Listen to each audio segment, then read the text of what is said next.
हितार्थ online classes में आपका हार्दिक स्वागत है। आज हम राजस्थान कला एवं संस्कृति के पार्ट राजस्थान के लोक देवता में से लोक देवता डूंगजी जवाहर जी, हरिराम जी, बाबा जुंजार जी, वीर पनराज जी, केसरिया कुंवर जी, बोमिया जी और आलम जी के बारे में पढ़ेंगे। इससे पहले भी हमने राजस्थान के लोक देवताओं के वीडियो बना रखे हैं।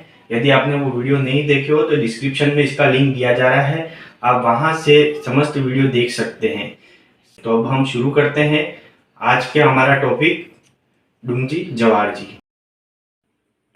डूंगजी जवाहर जी ये ऐसे लोक देवता है जो क्रांतिकारी भी थे।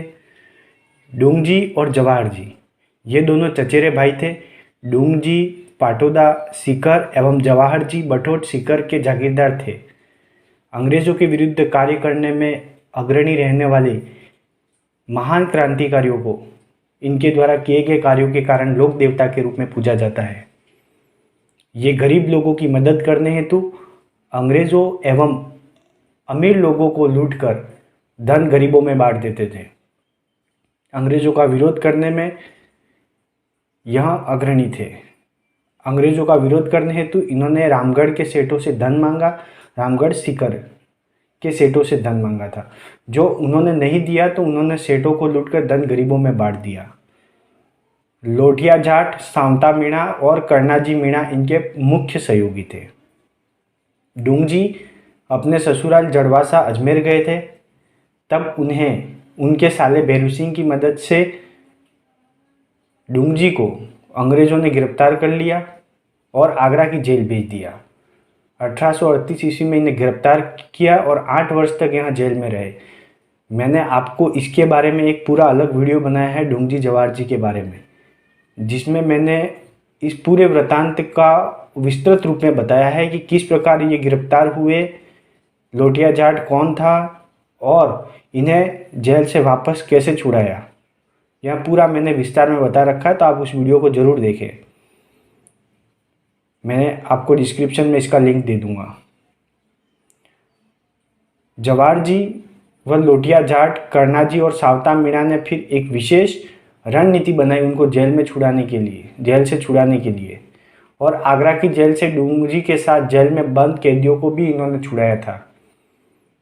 जेल से छूटने के बाद उन्होंने सेवर भरतपुर की जेल लूटी और नसीराबाद छावनी से 52,000 रुपये एवं घोड़े लूटकर कैप्टन एडवर्ड की गर्दन छावनी के मुख्य गेट पर टांग दी थी।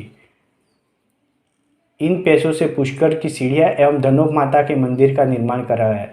तो नसीराबाद छावनी को लूटने वाले कौन थे क्रांतिकारी? डूंगजी जवाहर जी। नेक्स्ट अगर हम बात करें, नेक्स्ट लोक देवता है हमारे हरिराम जी। हरिराम जी बजरंगबली के परम भक्त थे और इनका जन्म 1959 विक्रम संवत में नागौर जिले के जोड़ा गांव में हुआ था। इनके पिता का नाम राय नारायण एवं माता का नाम चंदनी देवी था। हरिराम बाबा सर्पदंश का इलाज करते थे। ये ध्यान रखना है, सर्पदंश का इलाज ये भी करते थे। आपने पहले भी बहुत से ऐसे लोक देवता पढ़े हैं, जैसे तेजा जी, और अब इनके बारे में भी हम पढ़ रहे हैं। गोगा जी भी हैं। सुजानगढ़ नागौर मार्ग पर जोड़ा नागौर गांव में हरिराम जी का मंदिर है। हरिराम जी के मंदिर में सांप की बांबी एवं बाबा के प्रतीक के रूप में चरण कमल है। सांप काटने एवं अन्य रोगों पर इनके नाम की तांती बांधने अथवा भस्म लगाने की परंपरा चली आ रही है। जोड़ा गांव में प्रतिवर्ष चैत्र शुक्ल चौथ तथा भाद्रपद शुक्ल पंचम को 2 बड़े मेले लगते हैं। तो ये ध्यान रखना है कि इनके साल में 2 बार मेले लगते हैं। एक तो है चैत्र शुक्ल चौथ और दूसरा भाद्रपद शुक्ल पंचम। हरिराम जी के नाम गुरु का नाम था बुरा। ये नेक्स्ट लोक देवता है बाबा जुंजार जी।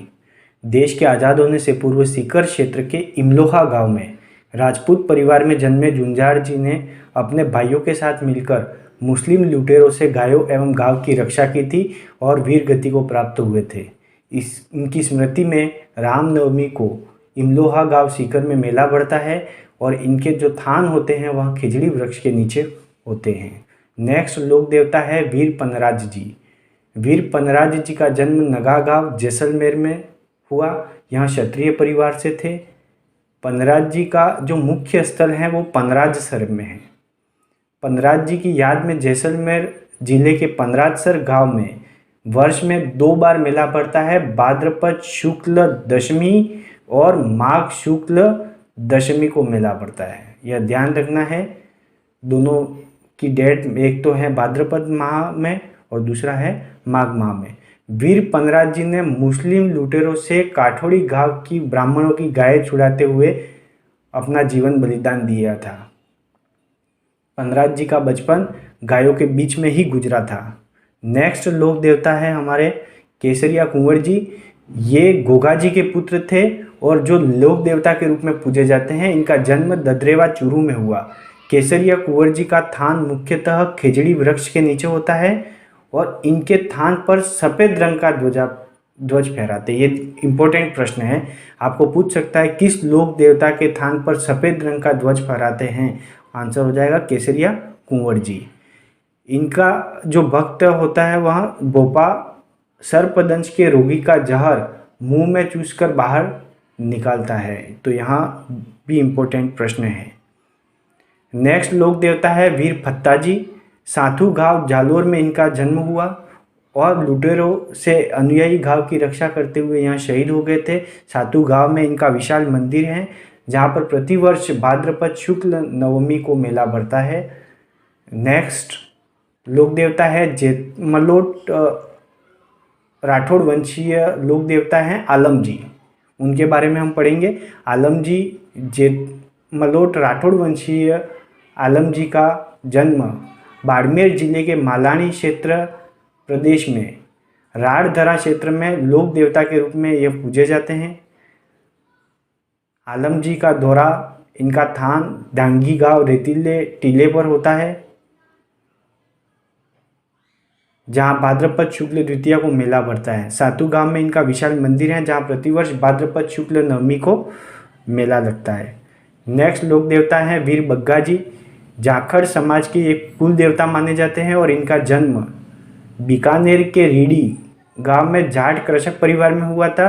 इन्होंने अपना संपूर्ण जीवन गायों की सेवा में लगाया, परंतु मुस्लिम लुटेरों से गाय छुड़ाते हुए यहाँ वीर गति को प्राप्त हुए थे। इनका मंदिर बीकानेर में है और इनके माता और पिता का नाम सुल्तानी और राव मोहन था। नेक्स्ट लोक देवता है बोमिया जी। यहाँ राजस्थान के गांव गांव में भूमि रक्षक देवता के रूप में पूजे जाते हैं। तो यहाँ भी मोस्ट इम्पोर्टेंट प्रश्न है, किस लोक देवता को राजस्थान के गांव गांव में भूमि रक्षक देवता के रूप में पूजा जाता है? और आंसर इज बोमिया जी। दोस्तों अब हमारे लोक देवता लगभग समाप्त हो चुके हैं। हम एक ऐसी सीरीज बनाएंगे जिसमें इसमें पूरे प्रश्न ही होंगे ताकि आपके सभी लोक देवताओं का रिवीजन एक ही वीडियो से हो जाएगा। धन्यवाद।